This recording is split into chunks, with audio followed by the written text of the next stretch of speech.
southern Texas. I might be a little more cold sensitive than most, so it took me a little while to warm up. Okay, which Airstream?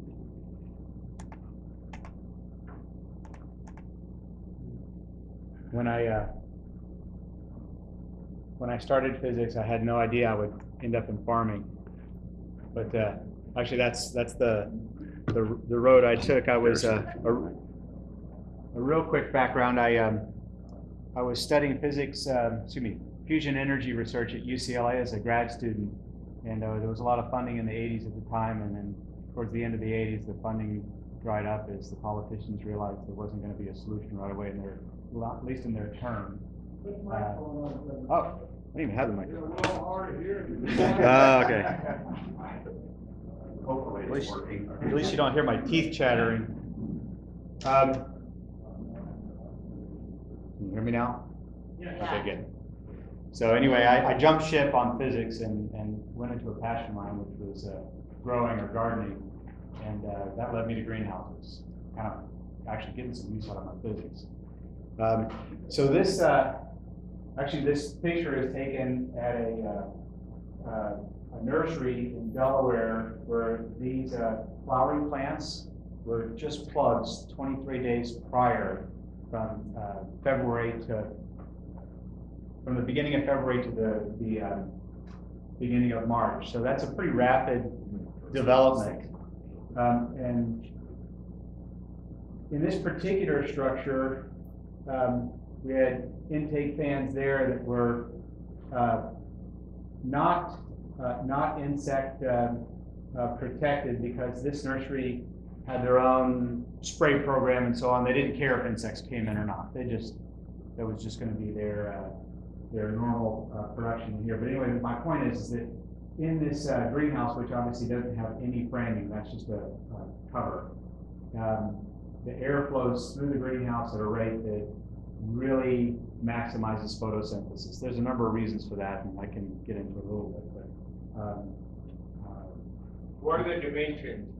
This one was a full acre. This was a quarter-acre bay. On the other side of this partition was three more bays, also quarter-acre. It was 132 feet wide and 330 feet long. That's 130 feet.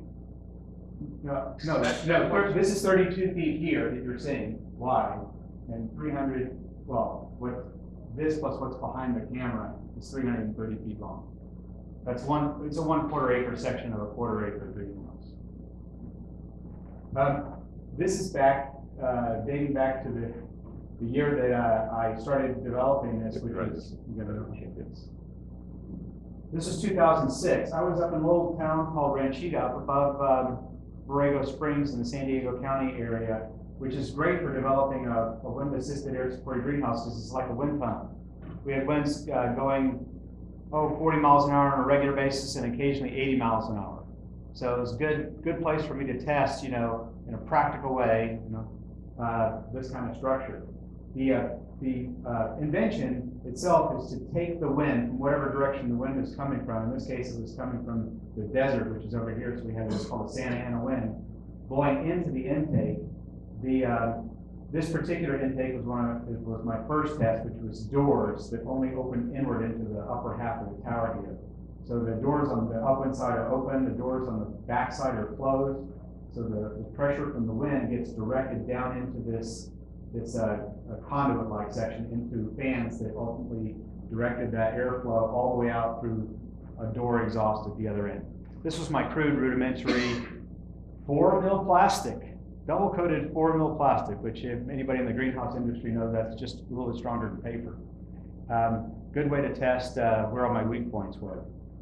So that's the general philosophy here. You capture the wind, you direct the wind's pressure and flow in through fans, through the greenhouse, out an exhaust door. In a rudimentary fashion. This was 2006. This is a bigger picture further back of my site, where I was testing two different. I'm saying this to give you a little background of where I've been. I mean, I've been doing this for a little while. I want you to know there's background behind this. It's not just something that I came up with yesterday. So here's my intakes with the doors that only open inward. Here's a couple of intakes that were rotating scoops. This worked really well in this high desert area where you get flows from the desert in the morning. Blows like mad from the desert and blows even harder from the coast in the afternoons. And those scoops are collecting the desert flow now, and later in the day they'll turn around and collect the coastal reefs. But those scoops and the doors have been abandoned for a much more effective solution you'll see in a second. Here's a more close-up picture of the scoops. This is a case where there wasn't much wind at the time, and so this scoop is pointing one way and that scoop is pointing the other way, and probably any of those doors could be open in that intake because there wasn't a wind to open or close doors or to point the scoop in any one direction. Here is inside one of those tunnels where I was growing strawberries, the matted row system strawberries and the drip irrigation with perlite. And I did this for 2 years before I even considered selling these greenhouses to anyone else. I was my own R&D in-house.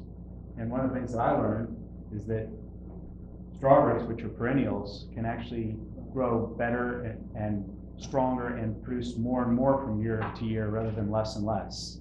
And therefore, under the right environment, they can be grown as perennials and not as annuals, which is more typical. Over there in Plant City, close to where I grew up, you know, they plant in the summertime, harvest near winter, and then disc it all back in and start it all over again. But if you can keep your crop going for 3 or 4 years, you don't have that you don't have the downtime, you don't have the economic loss of planting and disking and so on. Here's a more modern system I've got. I've got an intake tower. This is another example of, oops, excuse me.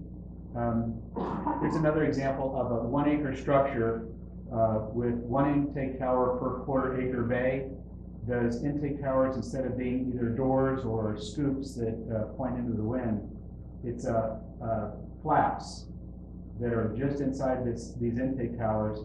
There's a netting on the outside of the flaps, and those flaps can only open inward. So if the wind is coming from whatever direction the wind is coming from, the flaps on that side will be open, and the flaps on the other side of the tower will be closed. It's like a 360-degree check valve. Takes the wind and its pressure from whatever direction it's coming from, directs it into the greenhouse through fans. The fans that add their own pressure, and that self-stabilizes the greenhouse, because as the wind gets stronger, the pressure in the greenhouse gets stronger. That's the whole idea. And as an additional benefit, most of the energy, more than about a 10, 15 mile an hour wind, most of the energy comes from the wind itself. So it doesn't have to be applied by the fans, doesn't cost electricity. So essentially you're supporting and ventilating a structure with passive energy and some active energy. And this is inside, and here, oops, excuse me. Here you can see that, if you can see, we've got insect nets that are being installed on these 2 intake towers here, and they're also being installed, they haven't been lowered yet, but they're being installed on the outer towers too. So that all the wind or air that comes in through the top of the tower, where you're collecting the wind, and goes through the fans, which are mounted in the middle of the tower, all that air, when it goes to the bottom of the tower, has to go through an insect net before it goes out into the greenhouse. And because these towers are round, you got more than 3 times the circumference than you do the diameter of the tower. So a 16-foot tower has a 50-foot circumference, 50 feet of net all the way around the base of the tower. So it gives a lot of area, but localized, a lot of area for air to flow through that net before it goes either straight out from the tower or around the sides and down through the greenhouse. We don't make these, or I'm not making these multiple bay structures anymore for 2 reasons. One is there's a lot of money spent in the heating costs of melting snow in this areas. There's also, it's also much more expensive to install because you got to set up gutter slopes and make sure everything has good drainage and so on. It's much less expensive to install a single tunnel, clear span tunnel, that is to install a multiple bay. and then you don't have issues with snow accumulation and so on. Here's an outside picture of the tunnel. It's a little over half an acre that's installed at B&Z Nursery for Bob Zuckerman in Porterville, California. It's got an intake, actually 2 intake towers. You don't see the other one, but it's got an intake tower here. If you got really good eyes, you can see that the flaps there are angled in because it's pulling in air from all 360 degrees on that tower because there's very little wind in this case. It goes through the greenhouse, which is in his case 360 feet long, before it exits out the door. That's actually a net door right there. This is the first time I've ever put up a net door on anything. It's a roll-up net door that has also with it a solid roll-up door that controls the airflow. So essentially, this is a greenhouse that it's like a low-speed wind tunnel. Air comes in this side, travels the 360 feet in about a minute's time. So that's about 2 meters a second or 4 miles an hour. And the reason that's critical is that roughly a 4 mile an hour airspeed is really beneficial to remove the transpiration from the leaf canopy sufficiently to keep the humidity to a safe level and to fully mineralize the leaf. If you don't have enough airflow through a canopy and the humidity builds up in the canopy, then your water movement from the root zone to the leaf is not sufficient to fully mineralize it. So in structures that are more tight, the plant relies on a pump.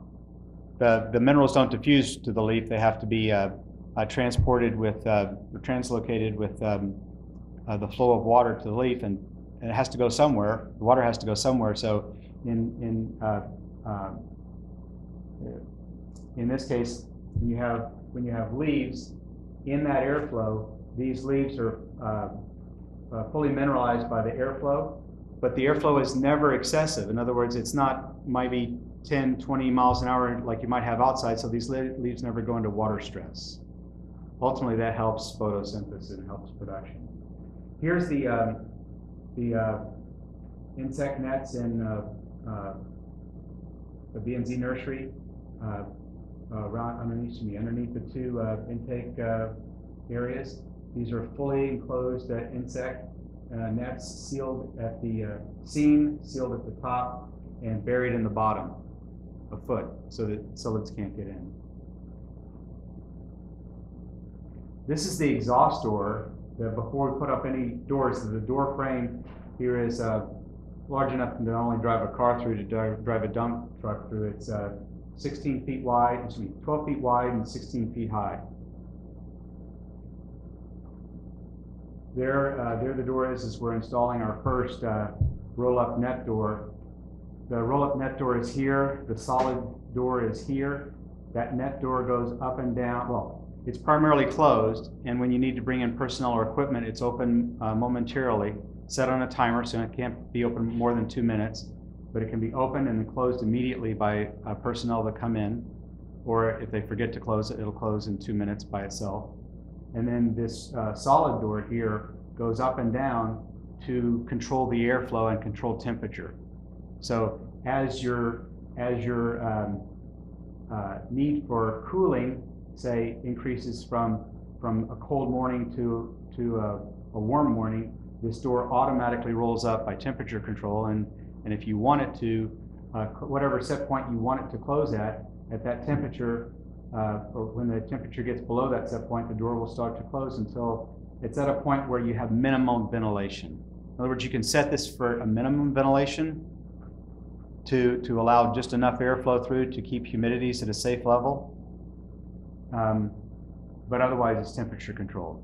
But it also could be computer controlled by a program that's monitoring temperature, light, humidity, whatever you want to. But the point is that this solid door acts as your exhaust control, which is also your ventilation control. One of the things that that door allows is the entrance, as I said, of large equipment. So here's a dump truck that was dropping off their soil mixture that they were using to plant out these 7-inch sleeves. Here's they're starting to build up their seedling stock, excuse me, their starts here and here, and then they plant them out into this area here. In this particular stage where it's very underplanted, the greenhouse temperature can rise by about 5 degrees. In the time that it takes the air to flow from the intake end to the exhaust end, the air temperature can go up by about 5 degrees. When it's fully planted out, the air temperature goes up by usually less than 2 degrees because the transpiration from the plant is a natural means of evaporative cooling.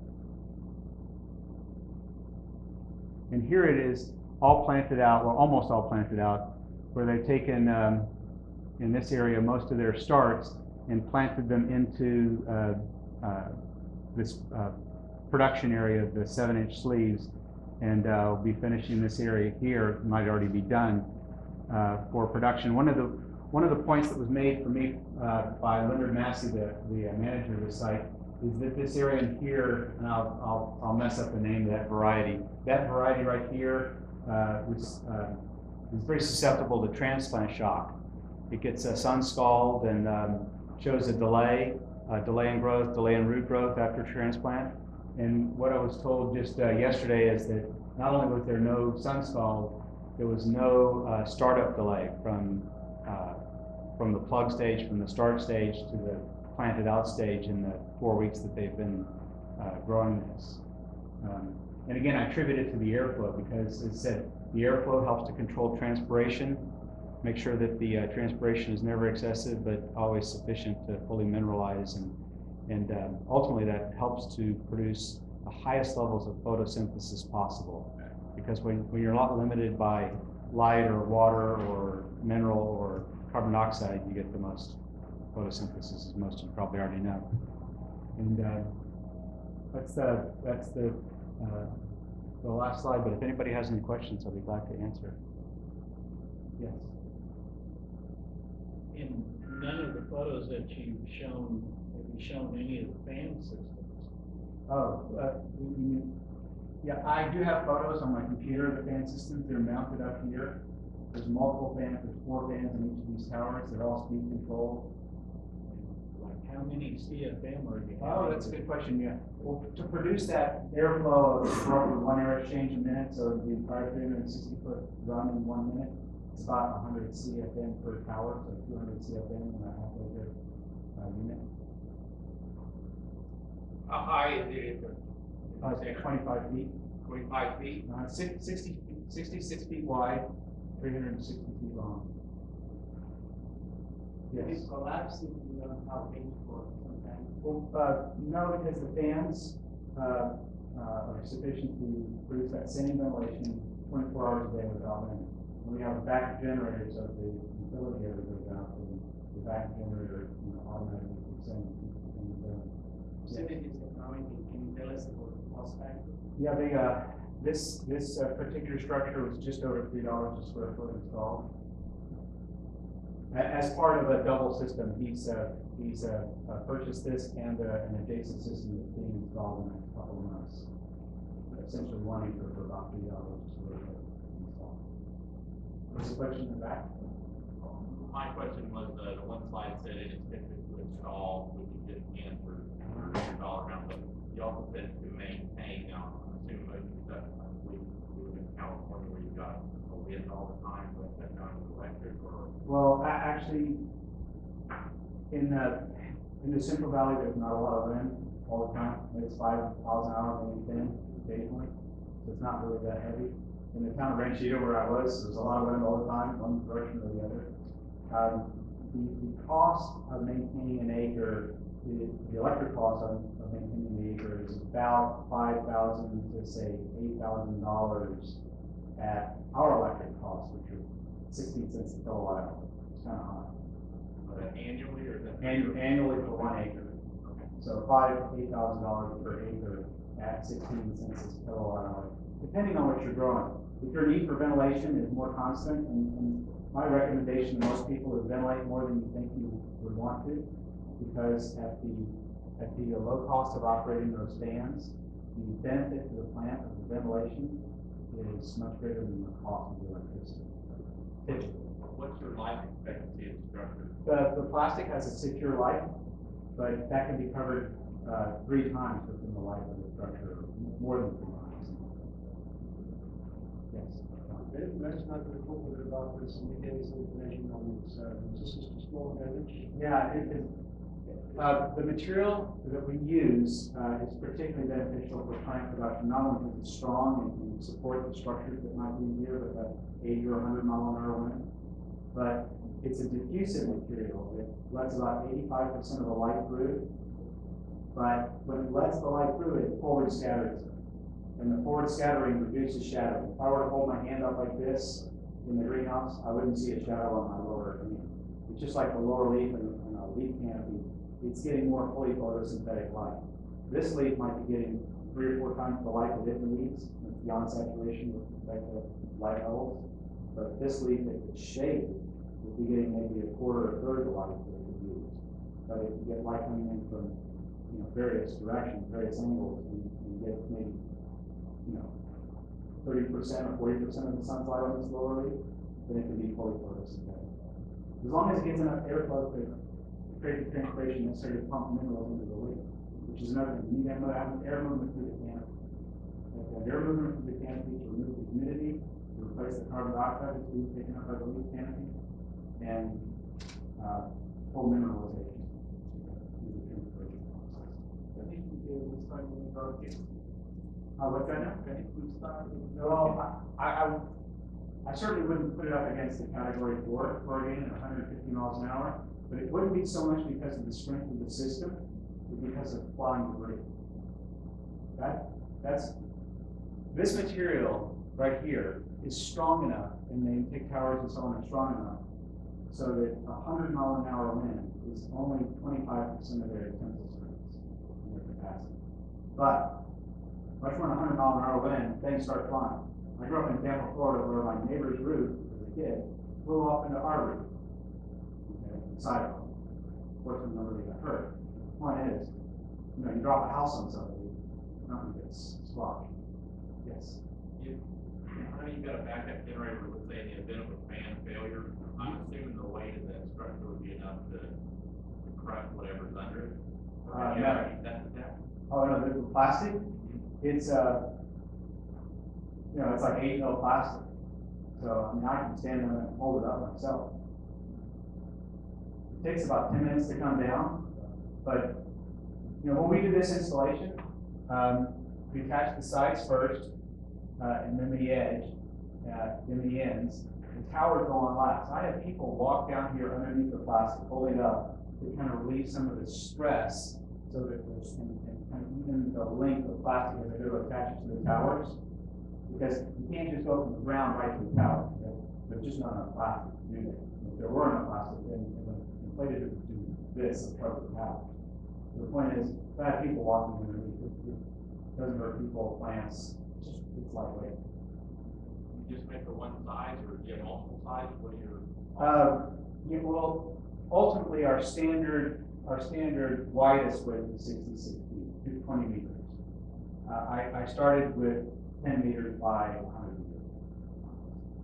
So, and the reason for the length is this.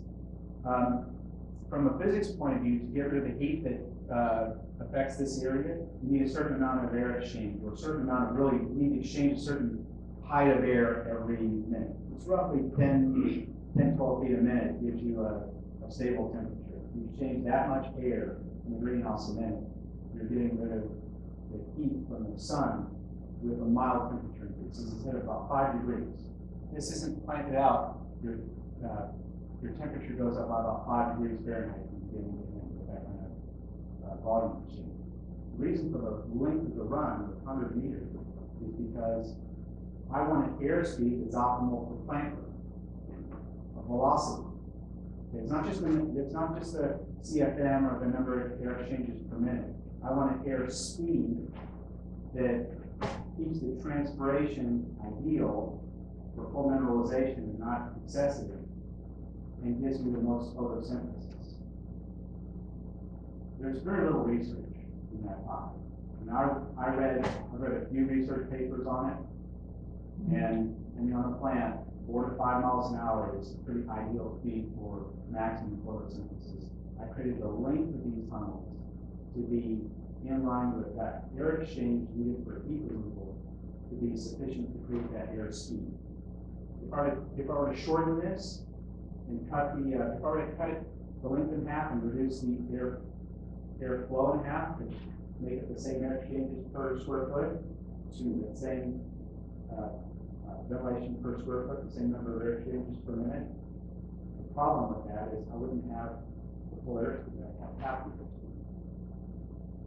That makes sense. And at half the air speed, you're not maximally with respect to the plant. The capability of heating this air. Yes. Yeah. In fact, that one where you saw in the snow, that had heaters around the intake so that all the incoming air is preheated. So that, because this whole thing acts like a conduit, that heated air, which is also dry heated air, travels through the crusher and recover most of the value of the heat before it exhausts. In terms of insect resistance and insect proofing, we've talked about that pretty much all day.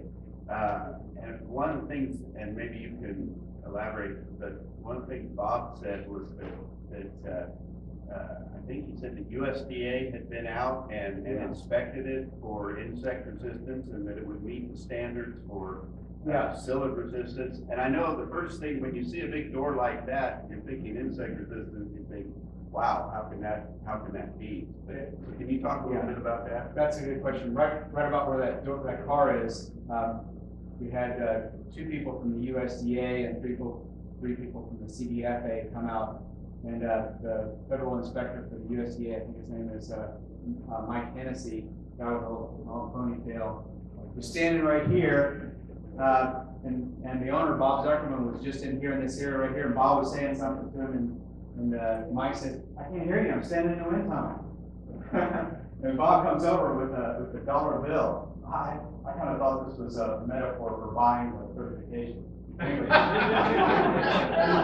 he held up, Bob, the owner, held up this dollar bill right here, right beside Mike, and that dollar bill is flapping. I didn't get it right away. But evidently there's some kind of guideline about if you can get a dollar bill to flap in the wind, that a psyllid can't fly against that wind. And obviously it doesn't make a difference whether it's a $1 bill or a $100 bill. But the funny thing is that not only was the dollar bill flapping, but Mike's ponytail was and I made the point to Mike right then that that's the minimum airspeed coming out of that door. It's a 50-mile-an-hour wind. And so I asked Mike right then, that he couldn't answer, is there a quantified minimum airspeed that a psyllid cannot fly against? And he said, what any other politician would say, I'll get back to you. I haven't heard back yet, but I think a 50-mile-an-hour wind is in excess of what a typical psyllid can fly.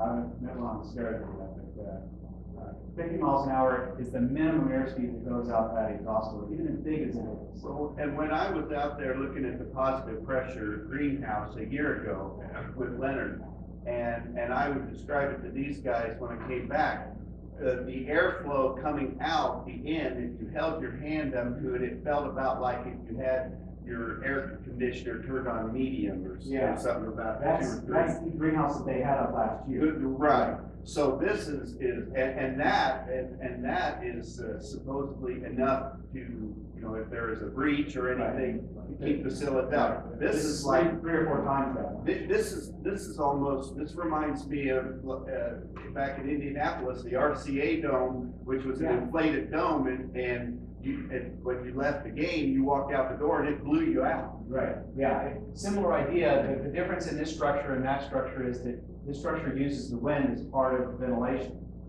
and because it's using the wind actually for ventilation and pressurization, the fans that create this minimal flow to the door never have to be powered enough to create a pressure to hold up an 80-mile-an-hour wind. They could never do that. The fans themselves in this greenhouse couldn't hold the greenhouse up more than against a 25-mile-an-hour wind. 25-mile-an-hour wind would blow the greenhouse over if you weren't incorporating the wind itself into the greenhouse through the fans. That's the secret sauce here. The wind itself is introduced, and its pressure is introduced into the greenhouse through the fan, so it's pressurized by the wind itself. How many people have used this system? I've got, actually 5 structures out, Delaware, and the rest in California. I've got 2 myself for my own, crop production, and I'm about to set up a larger operation for myself, and, Bob Zuckerman and another industry in California.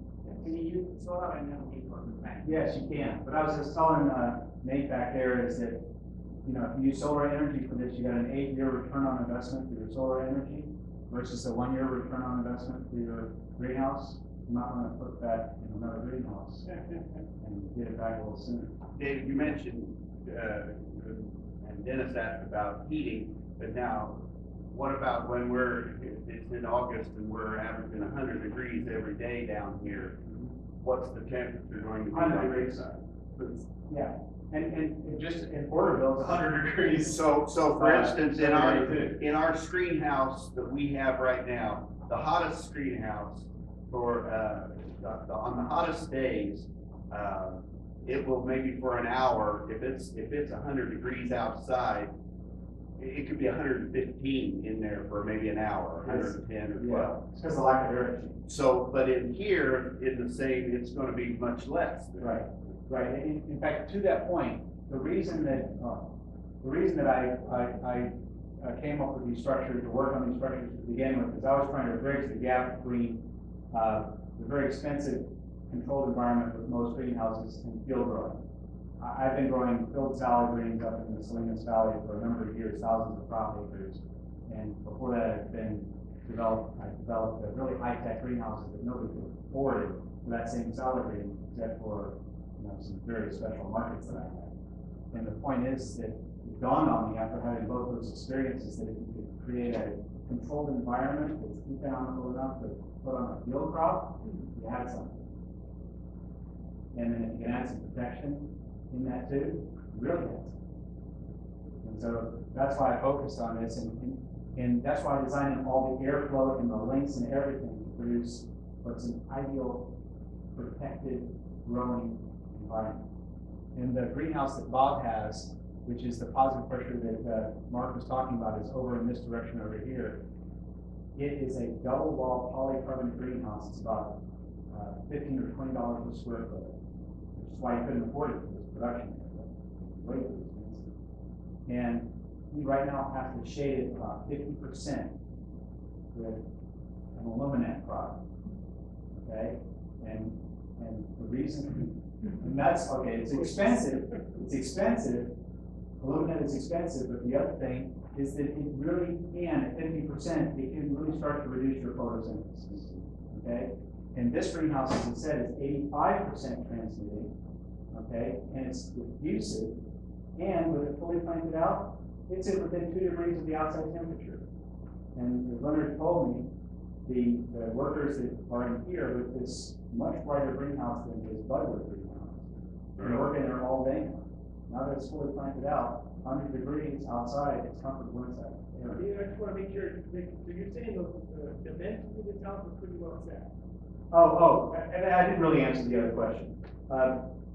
This is my typical size production house. I can do a house in an area, probably not this area because there are high winds here. I could do a house in a low end area like Bob's that's 100 feet wide and 300 or 400 or 600 feet long, whatever you wanted. You have flexibility in terms of. Yes, yeah. And the smallest one I would ever do is 10 meters, so 33 feet wide by 100 meters or more long, which is about a quarter acre. But that, you'd have to really twist my arm to get to do one that small, yes. Is that a single layer or a double layer? This is a single layer, but back to my first greenhouse where I had strawberries, I had 2 layers of 4 mil plastic. You can double layer this if you wanted to, lose 10% of your light or more in that second layer, but you can do it. And you have no steel frame or anything? No steel frame. Just plastic all up? That's right. Anchored to the ground here with aluminum locking channel and stainless steel spring wire around the perimeter, into a PVC skirt that's buried in the ground, 2 feet with a pipe and a sleeve at the bottom, so it's not coming up out of the ground. How long did it take you to construct it? Yeah, installation time, is about 2 weeks after running all the material. How many people? About 5 people. 5 people in a supervisor. Yes. You haven't gone for a prototype. No, I got prototypes. Good try, though. Good try. What type of site prep does that require for this? That's a good question. You have to have electrical. You have to have electrical for the site. A backup generator has to be installed. I've had experiences where I came to sites with the backup generator power not there yet, and it's not a good scenario. Power to the site, backup generator installed, and the trench dug, and the ground prep, whatever the ground prep is. That's it. But it would be comparable to like the site prep, say for Bob's positive pressure greenhouse. I would think it would be quite a bit less. Yes. wouldn't it? And I don't think I'm disclosing anything too proprietary here. And Bob, by the way, is, agreed to have anybody come see the place, even competition. So if you wanted to go see it, good. This is not concrete. This is all DG. So he trucked in, loads of DG and smoothed it out. That is his planting surface. He uses part of his airframe system. Yes. The $3 estimate you gave us square foot, does that include land prep and then obviously It not includes- the electric there, but Yeah, it doesn't include the electric there. It includes the backup power, because I'm always selling backup power with the structure. I don't rely on anybody's word that, oh, they have the greatest backup power in the world. So it comes with backup power. It doesn't include the trenching or any ground prep, because that can be site dependent. right. Electrical, ground prep, pretty site dependent kind of thing. It's everything else from the trench up. It's ours. Do you, let's say if a person wanted to get one of these, does your company, are you turnkey, you come in, you put it Yes. up and Yeah. everything, I don't have to get an outside contractor or Right. anything? Right. Except for the electric. Yeah, the electric and water and that sort of